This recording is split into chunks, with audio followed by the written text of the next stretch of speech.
Hey, Jordan Belfort here, the Wolf of Wall Street in the Wolf's Den here in Miami. Got a great guest today, a lawyer. But he's not your typical lawyer. He's a cool lawyer, by the way. He actually did a shot of tequila before this podcast. And we probably, if it was up to me, probably have the bottle on here. He was wanting more. But I was like, no, we need to be responsible adults, right? From Mike Mandel, how are you, buddy? I'm not quite sure I said that, but okay. Something close not. He wanted the shot, though. Yeah. It was good. That's true. How good was the tequila, though? It was very good. World class. Very good.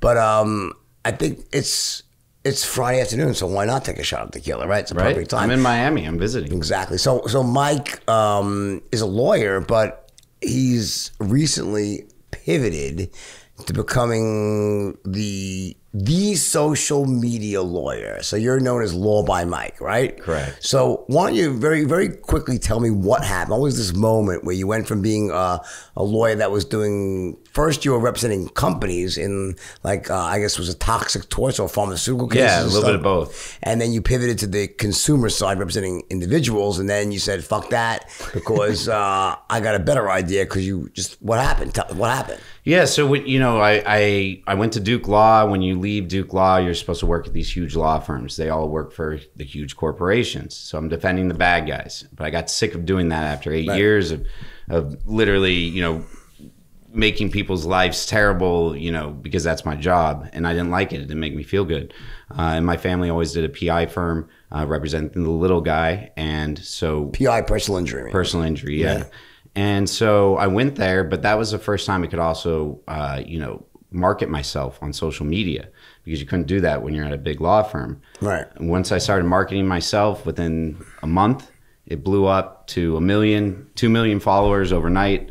And I was getting so many messages from people asking about all their legal, cases across the country. I couldn't do both. I was up till, I was getting 3 hours of sleep a night trying to answer people's messages, but also do what my normal job was with my family. They weren't too happy at first when I had to leave and open up my own firm. But once I sent them some cases that, they want some big money on, right, everyone's happy. Thanksgiving was good. If you're a business owner, you don't need me to tell you that running a business is tough. Don't let QuickBooks and spreadsheets slow you down anymore.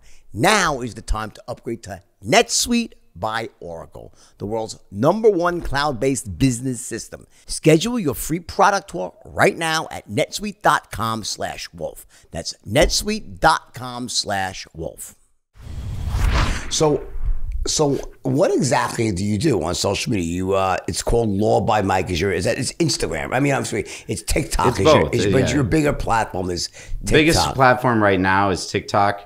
But we post it on all the platforms: YouTube, Instagram, and TikTok. So what does your typical video consist of? Well, the most popular ones are always how to interact with the police. And the simple thing there is don't talk, but people don't know these things. I assume they did, but they don't. How to interact with the cops. They're pressured. So how do you interact? Let's go through that. So what's, for example, of all your different tips, what's just the #1 most popular video that your most popular TikTok? It would be, what to say when you get pulled over for a speeding ticket. Okay, so what do you, let's it's always, there's always different views on it, but for the most part. So I'll pick the officer. Do you know how fast you were going, sir? That's exactly how the post went. I've been pulled over before. I'm sure you have. No, but you know how fast you were going. You don't want to say yes or give any information that would prevent you from being able to argue it in court. So best response is, I believe I was going the speed limit. Believe suggests that you think you were going there, but you didn't say, no, I don't know how fast I was going, or yes, I do. I was going over the speed limit, right? So you want to be able to keep that argument. Mm-hmm. And that's like really what our posts come down to is too many people don't learn about the law until they're in court or until they're talking to a lawyer, but we're trying to prevent that. We're trying to make it easier for lawyers so that you don't say something stupid to the cops that will screw you over when you go to court. So is the overall philosophy when dealing with police that give as little information as possible without being adversarial? Yeah, I mean, I think you have to weigh the situation. Every situation's different. Cops, there's some nicer cops, there's some bad cops.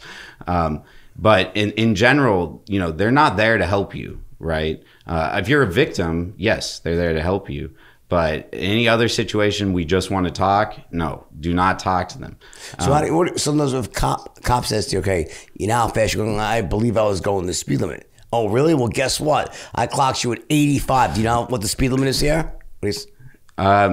You said I believe I was going the speed limit. I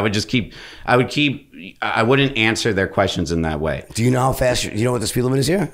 I would say I believe I was going that speed limit. Like I would But be. do you know vague. what it is? Here in Miami? No, in the street right now. Yeah. I would, again, I wouldn't give them direct answers because you need to be able to argue it later. So the correct answer in that situation, again, is I believe I was going the speed limit, officer. They can keep trying to drill you down, but they won't. Won't. They probably won't. At that point, they'll just at say, that point they'll just be like, "Here's your freaking ticket." They'll say your license registration, right? Now, are there? How about this? Are there don'ts, like these hard don'ts of what to do? Well, don't be moving your hands around when the cops are coming. Don't get in an argument with the cops. Again, the less you say is the better, right? And that's why we always tell people to invoke your right to remain silent, invoke the fifth, because whatever you try to get in a conversation with the cops is probably going to hurt you later, right? Unless it's something straightforward. So, couple things, you know.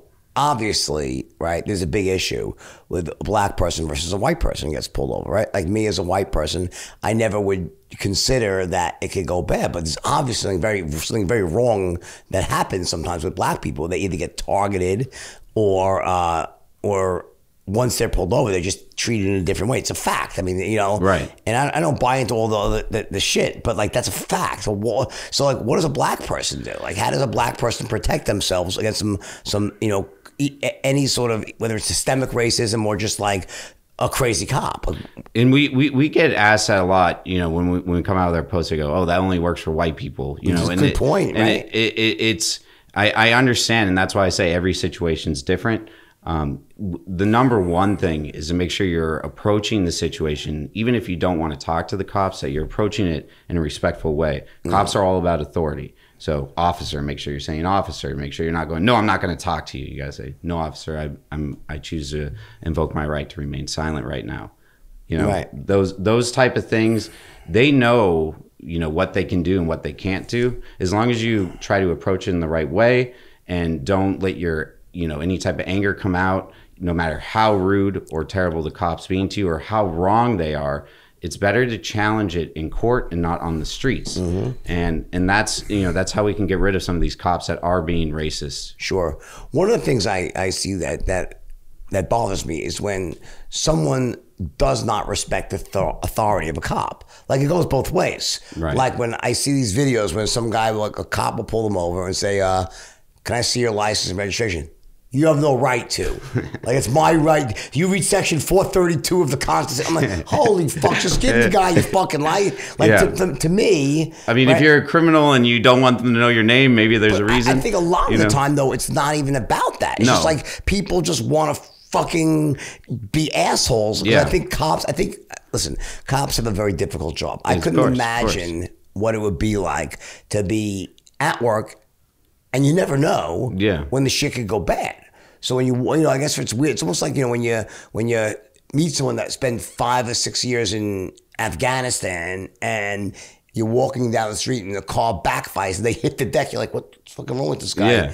That's like a natural reaction. Yeah. Do you think part of what happens with cops is that after a certain number of years, they're traumatized from the constant stress of approaching strange cars, not knowing what's going to happen? Is that part of what's wrong with these interactions that often go so wrong with cops and mostly people of color, but also white people, but mostly people of color? Yeah, it's, you know, there's, like you said, a dual side to this, right? There's, you know, people wanting to exercise their rights and maybe they're pulled over for the wrong reasons or approached for the wrong reasons.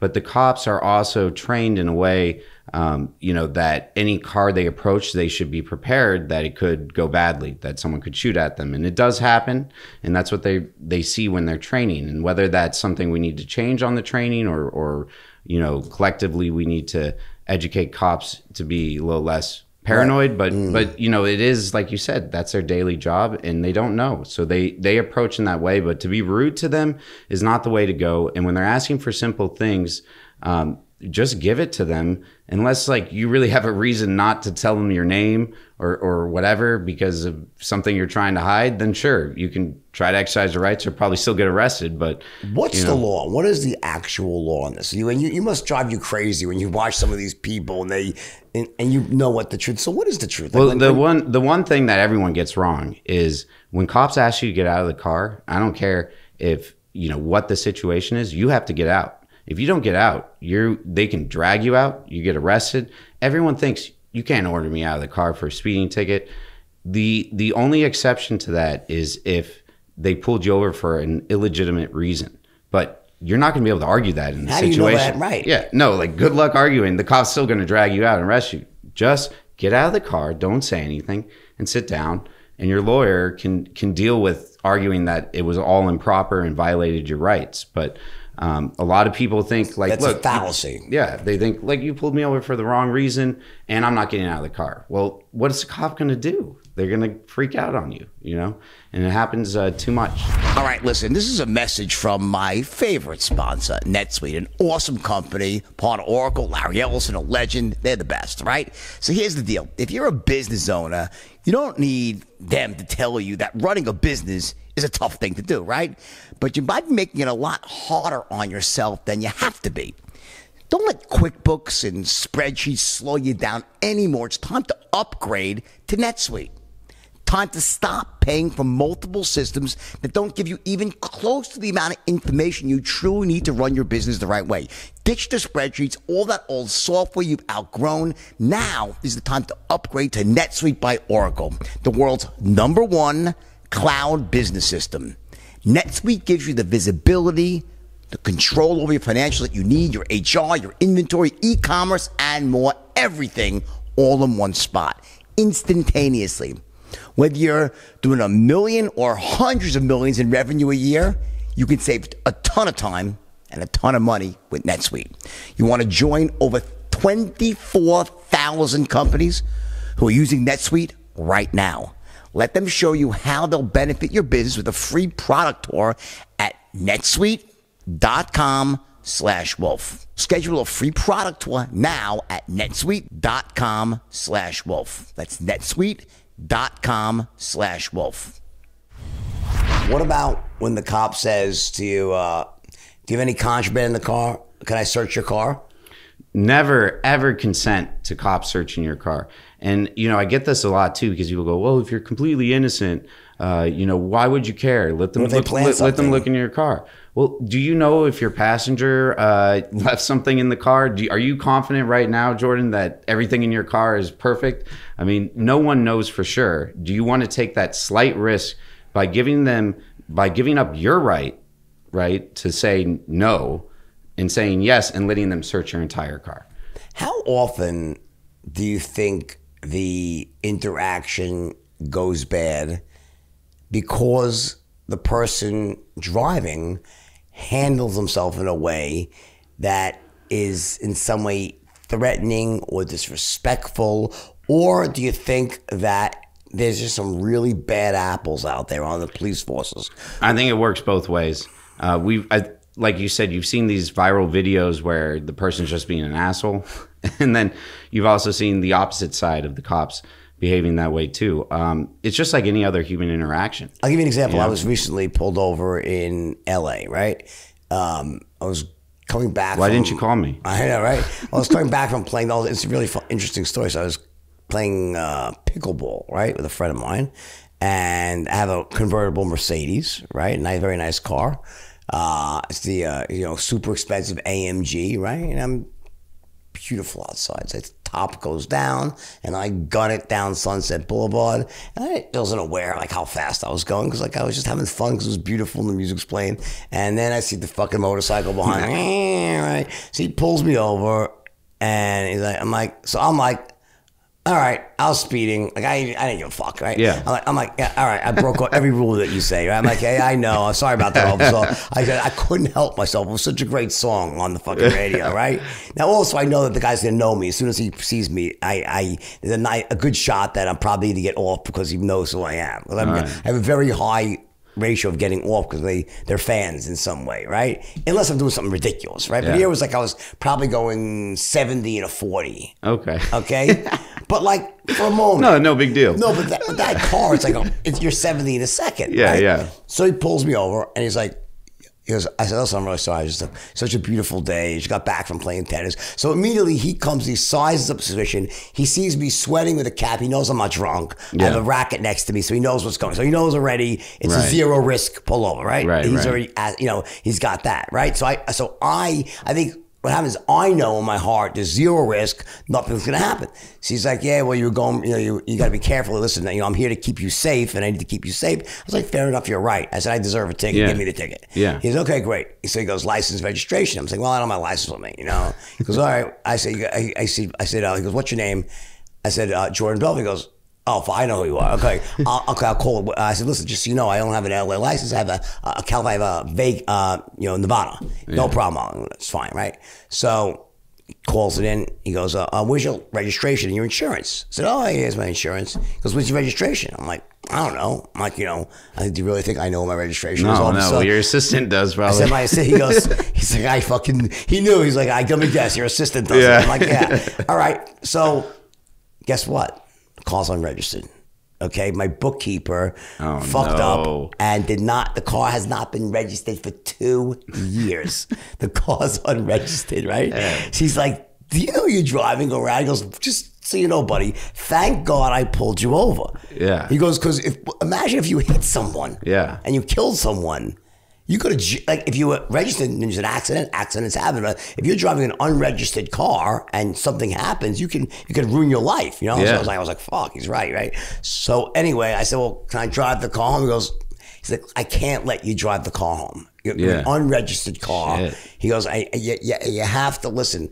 I said, no problem, officer. I said, have a good day. I said, give me the ticket. And I just walked away and I called an Uber and they flatbed the thing. And then I said to my book, get the fucking car registered. Like, what happened with the assistant? I said, I'm not going to lift a finger. I said, just so you know, I'm not going to lift a finger you're paid to do this shit, right? And it was a mistake. They all apologized. They went and got the car out of, I signed the letter like a power attorney and they went and got the whole thing. And my car showed up a few hours later back at my house, right? But the point is that's me. Yeah.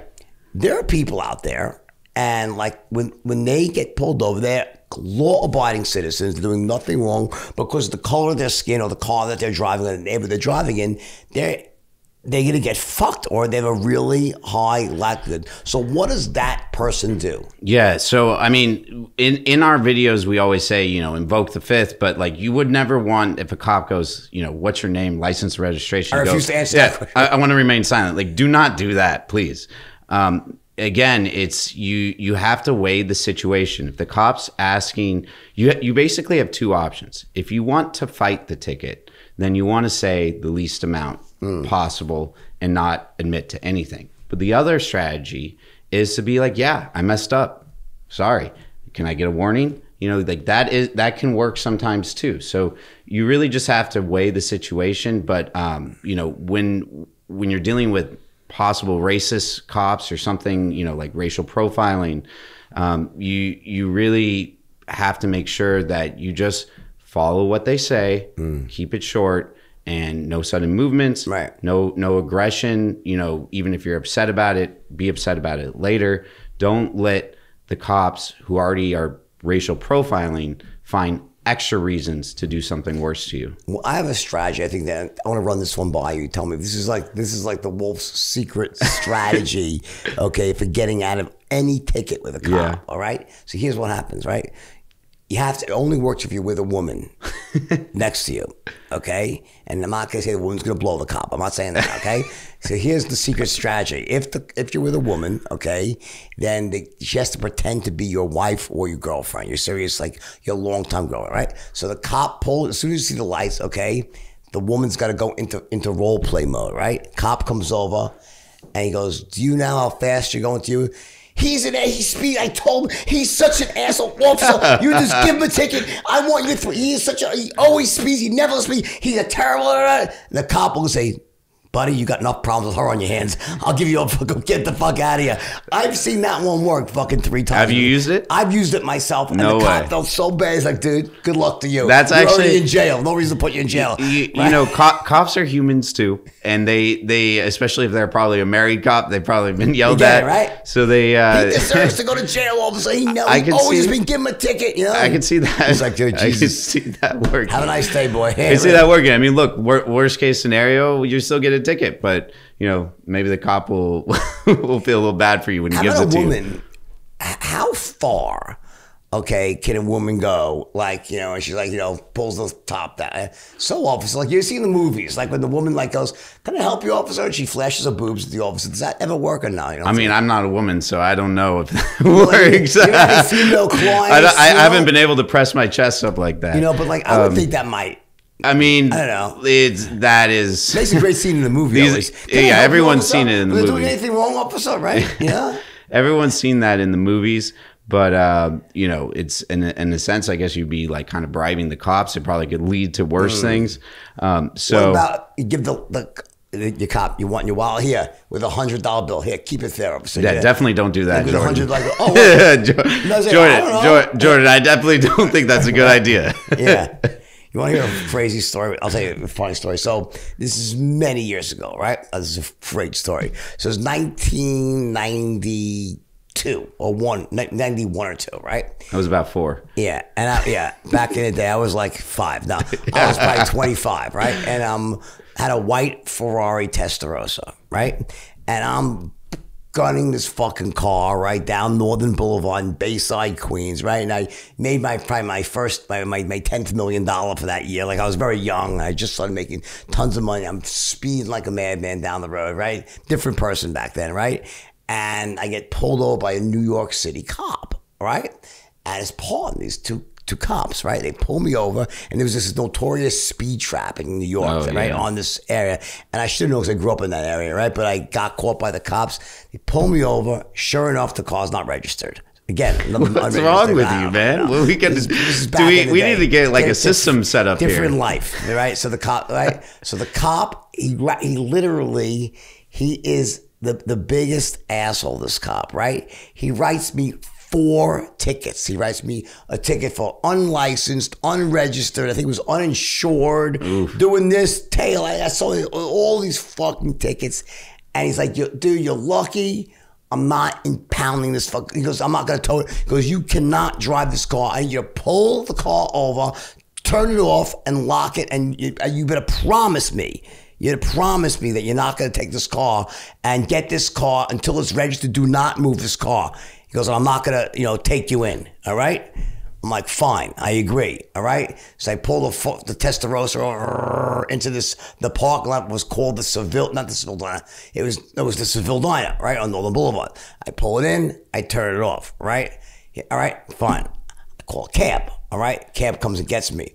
So they drive me back home to my house in Bayside. I drive my car back to Bayside. I say, now make a U-turn. I go all the way back around, okay, I say, I know where the cops are hiding. I want my car back for the weekend, right? So I go all the way back. Listen, I go all the way back around. I take the long way. I do like a 3-mile loop back around through a different neighborhood to avoid, because it was like the New York City. It was literally the New York City border to Long Island. Yeah. So they had no jurisdiction outside of the city. Yeah. Right? So I go all the way back outside to Long Island. I loop in. I fucking, like I'm like John Belushi at Animal House looking around. I fucking run. I get my car. I peel out back to Long Island. So I'm back now in safe Long Island. They have no jurisdictions outside the 5 boroughs. I'm perfect fucking crime, right? So now I'm driving, feel like $1 million. That you just admitted to. I'm like, these motherfuckers are like, I got the best of these fucking guys. All right? I drove all the way out, back into Long Island, all the way around, back into Bayside, Queens. So I got pulled over in Little Neck, which is the border. Right. All right? So then there's like maybe 3 miles, and then where I lived in Bayside, where I grew up, right? So I go all the way around, right, to avoid where I know the area was, back to my hometown, and I pull in into a shopping center. It's like 4 miles from where I got pulled over. I make a right turn, and there they are. The same 2 fucking cops. No way. The same 2 fucking cops are in their bad car luck, man. in my neighborhood now. And the guy looks at me. They were waiting for you. He looks at me. He's like, what the fuck? All right. So they're like in utter shock, these 2 cops. Okay. And okay, it was the lights. They say to put the lights on. I pull over. I get out of the car. All right. I put my hands up. I said, just take me to fucking jail. I You screwed up. All right. Just take me to fucking jail. As I'm doing that, a girl walks by who grew up with me. Now, She starts yelling at you, why'd you take that car? No, she says to me, she already, at this point, I probably employed 130, 140 people. Yeah. So she's like, walks by, she goes, oh my God, I heard what happened. Like, I heard you have this huge company. Like, oh my God, congratulations. I said, well, thanks, I'm going to jail. Another person walks by and says, Jordan, I heard you're like the biggest, you're like a millionaire. Like, I was from a poor area, right? A millionaire. And the cops, they say, what do you do? I said, dude, I own a brokerage firm, a stock brokerage firm. He said, I'll tell you what, if you guys let me off, I'll make each you $10,000 tomorrow in the fucking stock market. They're like, bullshit. I'm like, I said, Doreen. Her name is Doreen. Okay? She goes, can I make them? She goes, he can make anybody he wants, as much money as he wants. He's got the biggest firm in the country already. He's a genius, this whole thing, right? They're like, really? They said, if you can make us 10,000, we'll rip up all 4 fucking tickets. I said, all right, Monday morning, I want you in my fucking office. Come to my office. They're like, we'll be there Monday morning. You better not be bought. I said, I'm not. They said, all right, these 4 tickets, we're going to lose these fucking 4 tickets. We're not going to submit them into the fucking thing. Don't worry about it, right? Just let the 4 tickets fucking go. All right? But you better be in your office Monday. This can't be a scam. I said, I promise you I'll be there. They walk into my office. They come in now. To walk into the office of Stratton, you'd be like, it was like walking into an alternative. You're like, what the fuck? There's like 150 people yelling. They sit down. I said, all right, guys, open up these accounts right here. Yeah. Okay, it was Ziggy Pelez and Louis Sanchez, all right? The 2 cops, I still remember them because they became very close friends of mine, all right? And they opened up accounts. I said, all right. Just named them. I said, all right. I would have bleeped that. I said, oh no, statute of limitations is long gone. Okay. Anyway. And, hopefully they retired. Yeah. No, the statute of limitations is so long. No, it's you understand how long ago this is, right? Anyway, in 2 seconds, I boom, trade him in and out and make him each $10,000, right? They become a really close friends of mine, these guys. I end up recruiting the entire New York City. I have like 50 cops on the payroll, all opening up accounts at Stratton. That's crazy. And literally, they would close down the highway for me. All right? They would close down the Clearview Expressway. I'm not making this up. Like a 10-mile stretch, all right? And I could take my 200 miles an hour down the fuck with all the cops. That's insane. This is a different time. This is the 90s. You know what I'm saying? Where things were very different right now.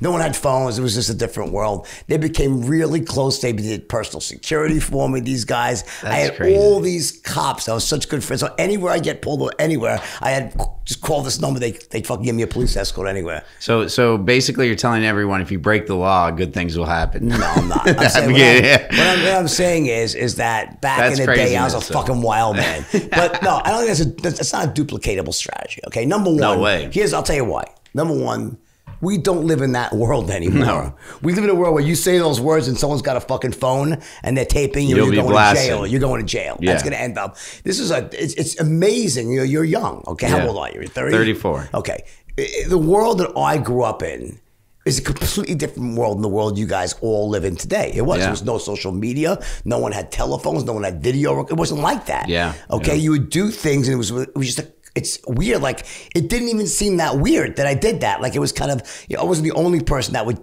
pay a bribe. It wasn't like a bribe or anything. It was like, okay, it was a bribe. But the point was, it was like I was bribing the guy to like not investigate a crime. It was like a fucking speed ticket, you know what I'm saying? Right. And they were great guys, and they were just hardworking family guys, you know what I'm saying? And, I put them all to work. I had all these guys in the payroll, and many cops, when I say on the payroll, I wasn't doing anything wrong even. Yeah. They were on the payroll just because they were nice. They were cops, hardworking guys, and and that was that. So nowadays, so you would end up, they, throw you in jail and probably, throw away the key. Well, also like you said, social media. I mean, if you're caught doing something like that, there is no way for someone to give extra favors, because that's going to be blasted to the world. Exactly. And if they don't come down there, they'd lock you in a room and throw away the room, basically, right? Exactly. Yeah. So what do you suggest? Okay, so auto, one thing. What's the other thing that always happens? What are the other interactions that we have with cops besides automobiles? They're common. Common are like, we just want to talk when you come down to the station, searches of your house. So let's talk about searches of your house, right? Yeah. What's the typical scenario? How does that start usually? So, they have to have a warrant. So why would they be like, what's the typical reason someone shows up at your house to search your house? Like, well, normally they have a warrant. There are what's called exigent circumstances, special circumstances where they can come into your house.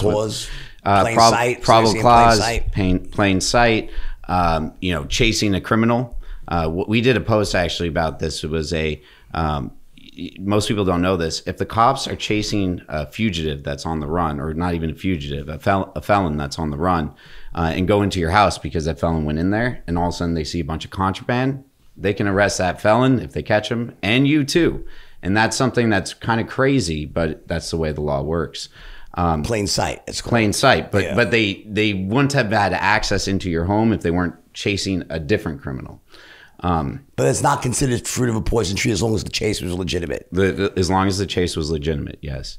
And it's the rights when it comes to your home, though. Your home is your most sacred place, right? As a car, you don't have those same rights. They have a lot more freedom to kind of go through and see things and all that. With your home, they really, you can protect yourself a lot. You don't even have to open the door if you don't want to, if the cops are at your door. So tell me about that. What's the rule with that? So most of the time when someone comes to a cop, usually in two, right? It's never one. Right? Yeah, it's normally two. Cops are normally in pairs because they have to, protection. Okay. So cop knocks on your door, or two cops, right? They're like, hi, we're the Miami police. We'd like to speak to you for a moment. Yeah. Can you please open the door?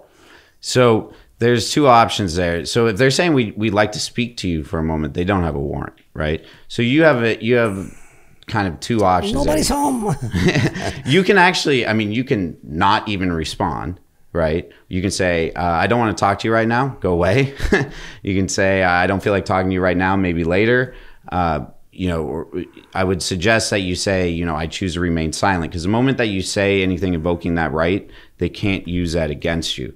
So if you were just to say, like, I don't want to talk, it's potentially they could use that. But if you're very clear, you're exercising your right, and then maybe later, so they're not too pissed. That's one option. Another option is that you do go outside and answer their questions, but know that when you open your door, if they see some stuff, you just gave them plain view, right? And then they can come in for probable cause if they see criminal or anything contraband like that. So, a lot of people ask that when parties are getting broken up. Should I go outside? You have two options, right? You can close the door very quickly, make sure there's nothing, around there, try to get rid of the cops, or just tell them to come back with a warrant. Again, you have to weigh your options on all these. It's really like, how combative do you want to be, and how much do you want to work with them, and also their personality when they're approaching you. Because I've actually been at parties where they go, Lawyer Mike, go out there and go talk to them, and the cops were cool, and it was just a matter of telling them, all right, we'll keep the noise down. What is the rule on that, like, with noise statutes? Let's say you're having a party, right, and a neighbor, and they typically won't tell you which neighbor complained, right? Because I had that a lot. My kids, when my kids were in, my son was like 16, 17, every fucking night he's throwing a party, right? And I assume it was the old lady next door, though I wasn't really sure, you know what I'm saying? After we egged their house, no, I'm just kidding. But we always get someone call the cops, and and the cops are pretty cool always and everything. But what is the rule on that? If they come to the house, right, and investigate, and they see a giant party inside, but there's a lot of kids, can they come into the house? It would depend. Like, if your kid is under 21 and they believe that there's underage drinking there, that's a crime. Let's say there's a bunch of people in their late 20s. They go by. It's 12 o'clock at night, okay, and a neighbor calls because there's music playing, right? And they come to the door and they look in the glass window and they see 80 people in the house all having a party. There's music blasting, so it's a little bit loud, but nothing like whatever. And they knock on the door. What if no one answers? They're definitely going to leave a ticket on the door, right, for violating some type of noise ordinance. But their right to come in if they don't see criminal activity is going to be, questionable. But at the same time, if you're not following police orders to quiet down, there's always ways that they can manipulate stuff. How? Right? What is the what right do they have to make you stop making noise? Are you violating? Because every statute? local law, has something about noise, and disturbances and stuff like that. So they have something to follow. It's not just complaining neighbor. In other words, if they come in and it's noisy, and you say and the doors are closed, they see something going on inside, nothing criminal. No, they shouldn't be able to come in for that. Now that's the thing though. Most people let them in. Most people keep their door unlocked. If your door's unlocked, they can argue that's freedom to kind of come in, that you kept it unlocked or really? The door's ajar. It's an arguable thing they can make, and also how are you going to prove it? And one thing that people really don't know too is, and we are probably going to do a post on this soon. When you live, like you have a roommate, right?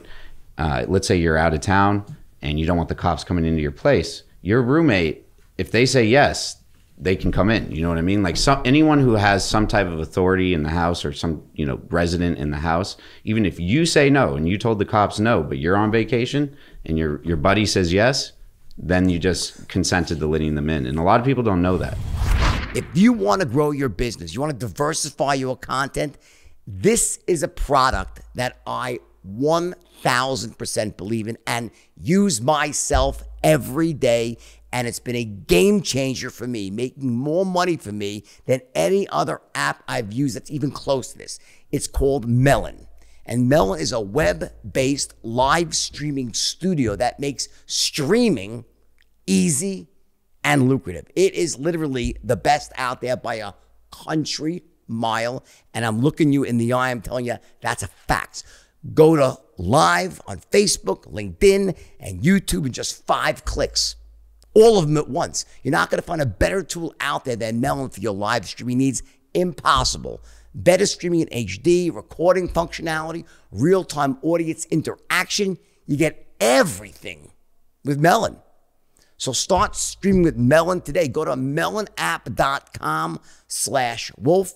That's Melon, MELON-APP, melonapp.com/wolf. Sign up for a free account. Because of me, it's free, by the way. You get a high-performance professional live streaming tool for free. It's blazing fast. The response time is like that, low CPU usage. It's all available right in your browser. Go to melonapp.com/wolf and start streaming today. This is a no-brainer. If you don't try this, honestly, then you must not like making money online. I'm going to see how good you are. Ready? I'm going to give you a test here. Can I give you a test? Oh, no. No, it's a good test. All right. It's a fun test. All right, let's see. I'm going to tell you a story, right? Another one of my stories. All right. This is the one that's really well known, okay, because it was in the movie, all right? This is the story where I took those Quaaludes and I thought they were expired, and I went and drove my car, and I went and made the phone call, came back, and didn't realize we hit 7 cars on the way home, and the cops came in and pulled me out of bed and arrested me, right? You know, remember the scene? Oh, yeah. The Quaalude scene, right? We know the scene. The lemons, right? So let me tell you the story. So again, I got these real Quaaludes, right? Danny, the Jonah Hill character, he came over to my house, right? As soon as I realized it was real Quaaludes, like I stuck my finger down my throat to vomit because you want to have a clean digestive tract, right? So they maximum absorption. Took one lewd, hot sake to dissolve it, got in the treadmill to fucking trigger the metabolism. 30 minutes later, nothing. We're like, what the fuck? We look at the bottle. Expired 1982. That was 1994. Oh shit, that does. 12 years expired, right? We took a second one. Nothing. 30 minutes later. We took a third one. Okay? Nothing. Now, when the guy gave me the pills, they were $1,000 pop. He said, only take one. They're really strong, right? But 3, boom, nothing. An hour and a half. We're like, fuck, that does. We're devastated, right? My phone rings. It's my bodyguard, Bo Deal. go to a payphone, you gotta call me. I'm like, oh fuck, all right. So I'm wearing a t-shirt, it's dead of winter. I get in my car, it wasn't a Lamborghini, it was a convertible Mercedes. I drive the Mercedes out of my driveway, eighth of a mile down the road, straight shot to a golf club, Brookfield Country Club. Pull the car in, I walk up those stairs, go to the payphone, I call Bo.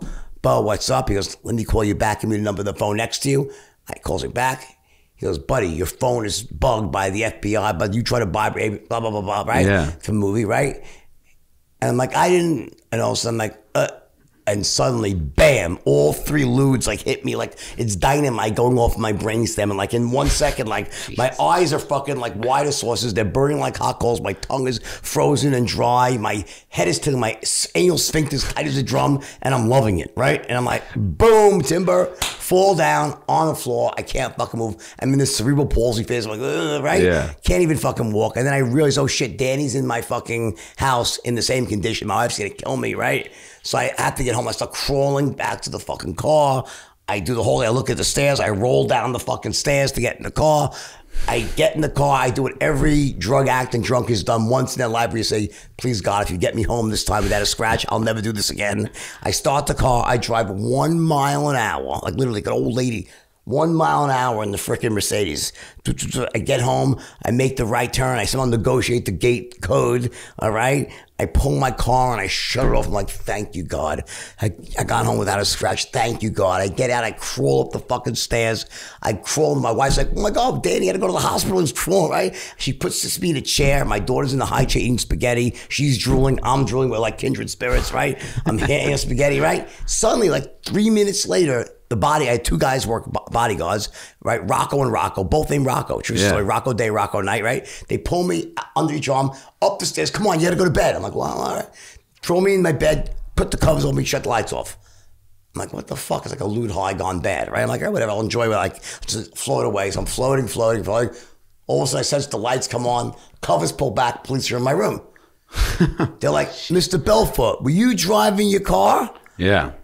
And I'm like, what the fuck? And now, lewds, like you would sound really fucked up, but you weren't as fucked up as you sounded. Like you actually had mental ability, but you were fucking, your tongue was like not connected to your brain. It was like a disconnection somewhere, right? So I'm like, and something tells me clam up. Don't. I'm like, oh, you thought? And I'm like, what the fuck? I thought maybe they saw me swerving or something, right? Yeah. I'm like, I don't know. I said, oh, they said they didn't like this. They arrested me. Mm-hmm. Now it turns out my wife let them in. She's stupid, but anyway, right? She didn't know. They take me, they arrest, they put me in handcuffs, they walk me down. I'm like, why? I had no idea. Like, what? I thought I was swerving. I'm like, didn't make sense. And they're like, you had an accident. I look at my car, it's fucking totaled, completely fucking totaled. Like I was like, who stole my car? Like, I couldn't make sense of it because like I to this day I could take a lie to the test. I don't remember having an accident. Yeah. Like I thought I made it home without a fucking scratch, right? I hit fucking 7 cars. I hit one car almost head on. A lady broke her arm. Thank God nothing. Oh, wow. Yeah, it was really I didn't bad. know there was someone in there. Yeah, it was 7 cars. I hit a mailbox. I hit 5 trees. All right, the car, the wheels. I don't know how the car even drove. It was still destroyed, right? And I'm so fucked up, all right? And they put me in the back of the car and they arrest me at this point. And then I get taken to a little tiny jail in the town of Old Brookville. It's like Mayberry RFD, like, you know, yeah. It shows like a little tiny village jail, yeah. right? They put me on the floor and and the lewds get the better of me. I pass out cold. Yeah. I wake up 20 minutes later, I'm fucking straight as an arrow again. Because when lewds walk, you're sober again. I'm like, what the fuck? I'm like, let me out. Where am I? Like, let me out of the fucking jail. What am I doing in jail? They're like, all right. I said, I want to call my lawyers. All right, we'll let you out, but you got to agree not to run. They're laughing. I'm like, oh, yeah, fucking jail. So they go and make a call. I'm like, we need you to take a piss test. We want you to piss in a fucking cup. At that point, I had taken over the last, lewds, coke, Xanax, Klonopin, heroin, LSD, I did everything, but it was everything but LSD. I was on like everything, mushrooms. I was on every drug in the last 7 days but LSD. All right. So I said, I want to speak to my lawyer. I'm not pissing in a fucking cup. It's, Yeah. it's going to run like a Christmas tree, right? Everything drug is fucking ticked, right? So I call my lawyer, Joe Famighetti, the most corrupt lawyer you ever met, best guy ever, right? This guy was like literally, he was like just total old school, Long Island politically, get it? Like one of those old fixer lawyers back from like the day. From the mob. They just, he wasn't a mob guy, but he was just like, he was a connected judge, you know? It was a different world back then. It just was a different world, right? And I called Joe. I said, they want me to piss in a cup. And he goes, yeah, your wife told me what happened. It's just fine, piss in the cup. I'm like, Joe, I'm on every drug you can think of, right? Like, I literally have taken every drug almost known to man, except for LSD. He goes, it's fine, just piss in the cup. It's just fine, don't worry about it. I'm like, Joe, he goes, just piss in the cup, it's cool. All right, so I go, I piss in the cup. They're like, oh, I see you don't like acid. The cops, like, everything came up. Like, everything. I was like, 7 drugs came up on the panel right away. And the cops, and I'm like, well, fuck you. I'm like, at this point, I was a different guy back then. Yeah. Because this is before, you know, I had my redemption. I was like, I had a lot of power. I had politicians. I was employing thousands. I didn't give a fuck. I felt I was invincible, right? And I'm like, fuck it, I'm getting bailed out. Anyway, like, no, you're not. The fucking courts are closed. You're going to the Tombs. I'm like, oh, fuck. The Tombs are like the worst place ever. I got to spend the night in jail. It's like almost midnight. So it's like now like 12:30. And suddenly the jailhouse door opens. Some old man in a bathrobe with like an Alzheimer's victim, like just fucking wandering around, wanders in. He goes, is there a Jordan Bell for you? I'm like, he goes, I'm Judge Stevens. My lawyer got some corrupt judge to come out of bed, bails me out. I get out of jail. I walk out Scott, you know, on bail, right? He arraigns me, all right, releases me on my own recognizance. I walk out, Joe Famighetti sitting there in the car. I'm like, Joe, I'm fucked. Yeah. What happened? So what happened? All those fucking, I mean, I got 7 different, you know, positive tests. Yeah. What happened? What happened? Well, I don't know with all your strings that you're pulling on things. Forget the strings though. But what happened? What did I get? So did I get, you know, driving under? What happened? Like what was the actual for all the drugs? You know what I'm saying? What happens with that?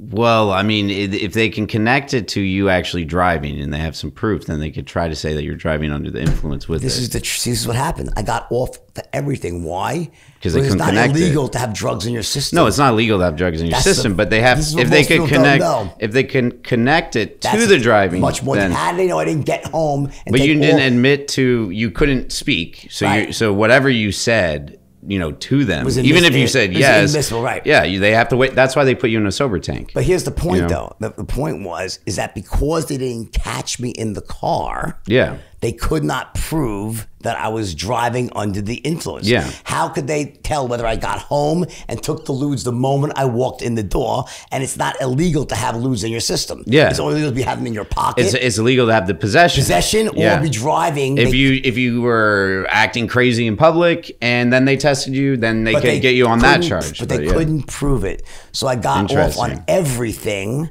And I paid the woman $200,000 to make that go away, but because I felt bad, it was terrible. No, and I'm sober for 20 something years now. But this is interesting. So that's a little known fact that it's not illegal to have drugs if you're not on parole or something, right? Right. If you're in parole, it's a different story. Right, but if you're just a regular person, you can have drugs in your system, right? Yes, you could have drugs in your system, but it all depends on what you're doing. I mean, obviously, if you're in your own home and I guess you did that and they just pull you out like how you did, if they can't connect it to some other charge, like, you know, disturbing the public, you know, that would be the easiest one. If you're acting crazy outside, then they can, you know, connect that stuff. But the actual drug charges, if you don't have possession, you don't have possession. I mean, that's what it is. It's possession. What's the single biggest mistake that people make, generally speaking, when they interact? Forget the basic. I understand, like, when you get pulled over, don't say marginal increases in your ability to fight the case. But what's the real, like, major stuff? What's the biggest mistake people make when they really get themselves in a bind when they interact with the police? Like something that could really, you know something I'm talking about? Like where there's drugs and they could have done A, but they did B, and they got themselves in trouble. It's consenting. So the laws are in place. You know, our Constitution has, you know, protects your right against improper search and seizure. And you give up that right when you say yes. So that is the single biggest mistake, because otherwise the cops have to have all these different reasons to search your house, to search your car, to search your person. But if they go, hey, can I search you? And you say yes, well, you just gave up your constitutional rights. And that is the single biggest mistake. And I think a lot of people, and that's what we try to promote, with our pages and our social media, is some people don't know this. They don't know that you can say no. They think that the cops ask you something, they're intimidated, they go yes, or they think they're innocent, or they're just worried and they just say yes. But you just gave away all the rights that our Constitution was created on. This is what our forefathers created on this, and this is what we are supposed to stick by. But the cops can lie to you. They can tell you that that's one thing a lot of people don't know too, and that's why I tell people that invoke the Fifth. Remain silent. Right, because cops are allowed to lie to you. You can't lie to the cops. If you lie to the cops, you're going to get a different crime. But they can say your buddy. There's 1,001 count. Yeah, but your buddy. They can be like, your buddy just admitted to you committing the crime, or we got your fingerprints. They can say all that, and it could be completely wrong and completely false. They're allowed to, and then if you go, yeah, okay, I did it. Well, you just messed up. So how often do you see people?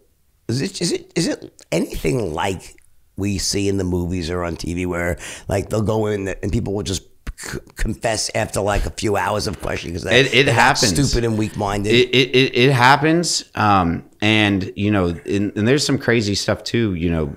When people are in the holding cell, there's informants in there. People don't know that they're working with the cops when you're in that holding cell and you're waiting, and they're like, "What are you in here for?" or whatever. That's all evidence collected against you if you admit to something. And so that's in the movies, but it actually happens. And people do confess because, again, they're intimidated. They're scared. They think, oh, if I just tell my side of the story, if I just explain to these cops that, no, that's not what happened, that I'll be let out. But all you're doing is creating more reasons for them to put you in jail. Let your lawyer argue that. Because that's what lawyers do. Everything we say to the cops, even if you're not charged yet, we can negotiate or talk and figure out what they're investigating about and prevent you saying something that could be used to evidence. What I say to the cops can't be used, as evidence against the client. The first thing that you said to me today was when we started. You're like tequila.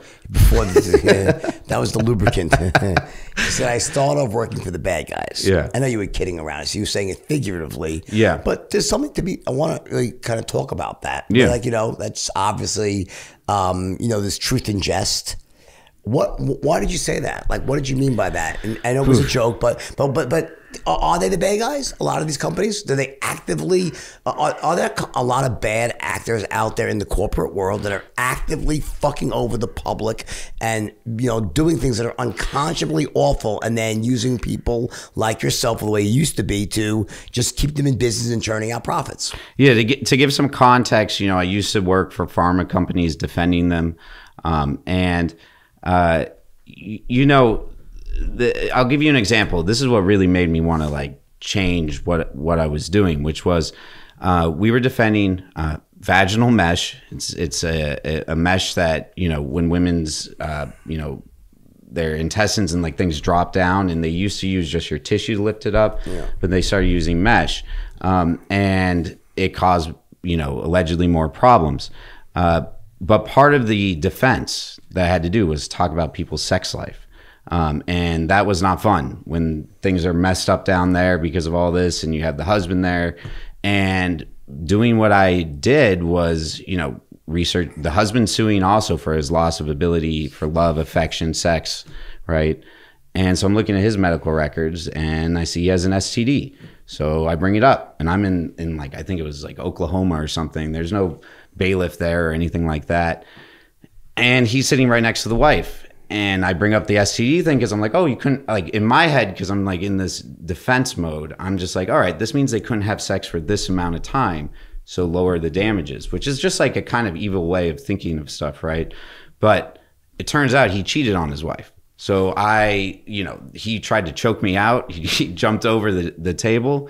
And I was just like, this does not make me feel good. Right. You know what I mean? And it's I shouldn't be breaking up marriages, you know, like, and the claims that these people were making, it wasn't, like, to be honest, I believe that it was kind of false. They saw an infomercial, but it doesn't matter. I don't want to be that person trying to enforce Everyone's that. gaming the system on both sides. Right. But I guess what I'm talking about is something more nefarious. For example, I don't want to get into the whole vax, non-vax thing, because this is, you know, I hate discussing fucking politics, because such people are so, it's polarized right now. Pissing off someone, right? There's no winning. But trying to leave politics out of it, the idea that a company would create a vaccine knowing that it would hurt people or kill people, really make people sick or shorten their lifespan, is that the type of evil stuff that's happening at some pharma companies? I wouldn't say that anything is that evil. But what I would, but yeah, I do. Knowingly force. I would never say that they would put any type of medication or device or anything like that out with the intention of hurting people. But what I can tell you, and this is, you know, the FDA even approves this, is that, you know, there is a percentage of people, every drug affects people differently, and there's a percentage that will help save their life and a percentage that will kill them or do something terrible to them, right? And that is like a risk assessment that they'll take. And when you see these huge lawsuits, like the mesh thing I was talking about, or other major lawsuits with medications, it's, you know, because they knew some of these things going on, and they figured that the risk benefit, right? And it's a tough situation for them, but I think sometimes that's the nice version of it. What about the not so nice version is, you know what? This is a fucked up drug. We know it's hurting people, but we're going to make $3 billion on this drug, and we're just going to kind of bury the negative side effects in the trials. We're not going to. That happens. That does happen. And people have gone to jail because of that. There's definitely skirting. And there's always, and you can't fault the whole pharmaceutical industry. They're corporations. That's the problem. People that are greedy, right? So, but what I'm saying is that the exception to the rule, or do you really think that a lot of these big pharma companies literally don't give a fuck about people? They're there to make money and let the people be damned. That is a tough question to answer. I mean, look, they're businesses. You know, they are there to make money, but I do believe that they have some good intentions, but money changes those good intentions. How about it's hard to say. How about this was the Sackloff family? Was that the family that Purdue with the whole opioid crisis? The opioid crisis. Here's an example of a family that completely like betrayed the public trust and like bought their way into credibility with art and shit. And these people killed probably, seriously. Oh, I mean, it's still going on. It's still going on. Yeah. And I don't think that anyone's going to have some people gone to jail yet because of it. I think actually, I don't know. I know they've lost their social standing. They're not allowed in the Palm Beach fucking, you know, they're not allowed over here. Country club anymore, right? But the point is like, you know, like we see it in movies, you know, and then sometimes you see it in like in historical fiction movies, you know, about like, the inside man with big tobacco, and you see it with, you know, with certain drug companies, and we remember like where like they knew and they didn't do it. They knew and they still put it out to market, or they went in and tested in countries, poor countries, like, is that part of what you were talking about when you said the bad guys? I mean, the opioid crisis is a unique situation, and honestly, in my just personal belief, you know, they made a synthetic heroin drug, and the way that some of these companies promoted it, that is what was really evil. Sure. There's stories of, you know, strippers being used to promote it to doctors, you know, and like these are true stories. Here's the thing that sucks about that. I'll tell you what it is. You know, my opinion on this is that I went through the, you know, Quaaludes was my drug of choice, right? And Quaaludes were probably the single most abused pharmaceutical prescription drug. But the difference between Quaaludes and the opioid crisis, the Quaalude crisis, which was in the 70s, right? is that for every legitimate prescription for Quaaludes, there was like maybe 3 written the whole time it was legal. There was a million, like there was no real use for Quaaludes other than to get fucking high and make them feel great. That's why they're gone, right? And they were great for that, but there was no legitimate use case. They weren't very good sleeping pill. They weren't, but fucking people loved them, right? Yeah. And they were great. Now I'm sad that they're not around anymore, but it's probably for the best. But the difference with the opioid crisis, there's a legitimate use and need for opioids. Yeah. And they took what was something that's necessary and they abused. Very different, you know what I'm saying? Because there is a legitimate use case. So, you know, do you see, like, is the problem, is it in the lobbyists? Is it, what's going on? I think the problem, what's going on? The problem, if anything, like, look, there isn't a legitimate need for some of these stronger pain, you know, medicines for people who are really suffering. But the problem comes with the overprescription by doctors who are influenced by some of these pharma companies to sell that product, that they'll get, you know, some type of benefit or whatever it may be. There's all certain different ways that, you know, back in the day, it used to be like the pharma company would be like, oh, doctor, you sell this, you'll get a boat, you know, or come on this vacation. Obviously that doesn't happen anymore, but there's still kind of indirect ways that things are going on.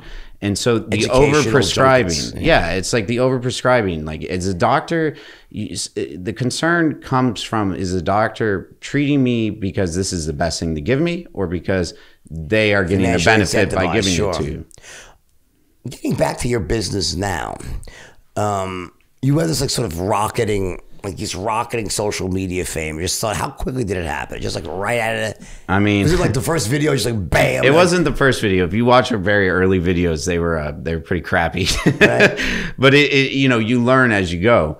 But within, like, I would say 3 weeks, you know, we did our video about this. This is what happens when, you know, do you know how fast you're going, sir? And I go, repeat after me. And, you know, that was the video that popped off. I think it's at like 52 million views now. And we, within like a couple of hours, it was 1 million followers. And then I woke up the next morning, it was 2 million. And we realized we were onto something, because, like I was saying earlier, no one knows about the law until it's too late, until the cops are arresting them, until they're getting sued by their neighbor and they have to hire a lawyer. But, like, can't we just educate people about these things to make, if they need a lawyer, that lawyer's life easier, or to prevent, you know, maybe even having to go into court? Got it. And once that started, so was it a wide array of people? Was it like men? Was it women? Young? What's your demographic? Who watches your stuff? I would say, like, age range, you know, 20s to late 30s max. I think, you know, we do a lot of visually appealing stuff, and it moves around a lot. So I think the older generation probably gives them, like, you know, they're probably going to throw up. They probably need a flash warning or something.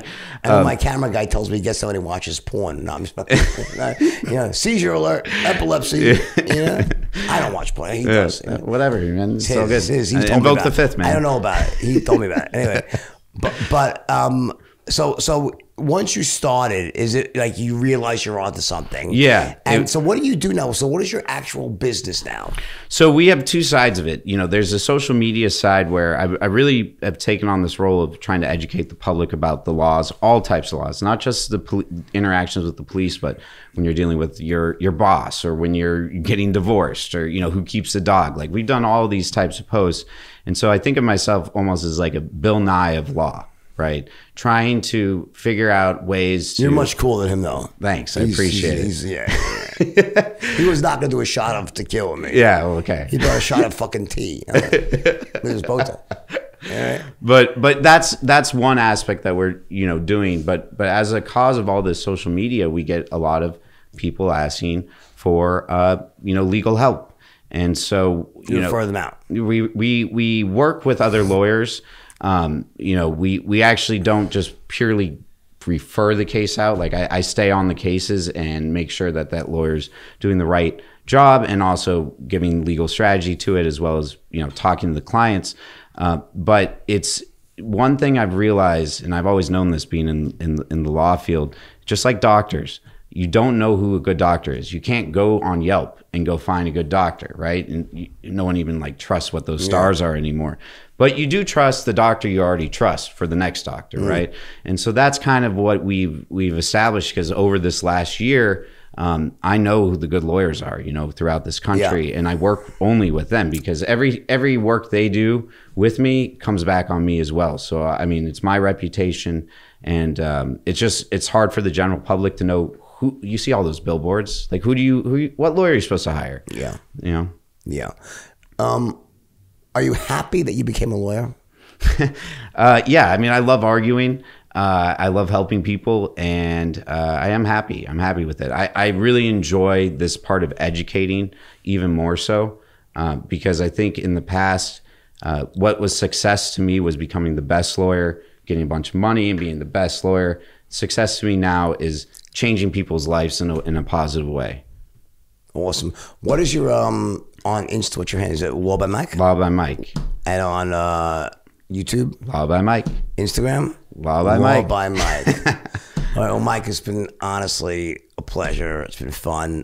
Everyone, check out Law by Mike. His stuff is entertaining and informing at the same time. We call that infotainment with Law by Mike. All right, another great episode of The Wolf's Den. Share this with your friends. You should really share this with your friends, because there's good information here. Like, and I think you sum it up in one sentence: shut up. And say as little as possible. Exactly. Right. Protect your rights, and also there's a lot of professionals out there that are trying to use social media, and so we have a course coming out. Right. And if they want to have special access to that course, we're going to give your audience 50% off, and they just have to go to Leads by Mike, not Law by Mike, but Leads by Mike. Awesome. And show people how to use social media like we did, and make it engaging and help them out. Sounds good. All right. Pleasure, Mike. Take Thank care. you, Jordan. Good luck. And we'll see you again next week on The Wolf's Den. Share this with your friends and family and enemies. Take care. All right. Nicely done.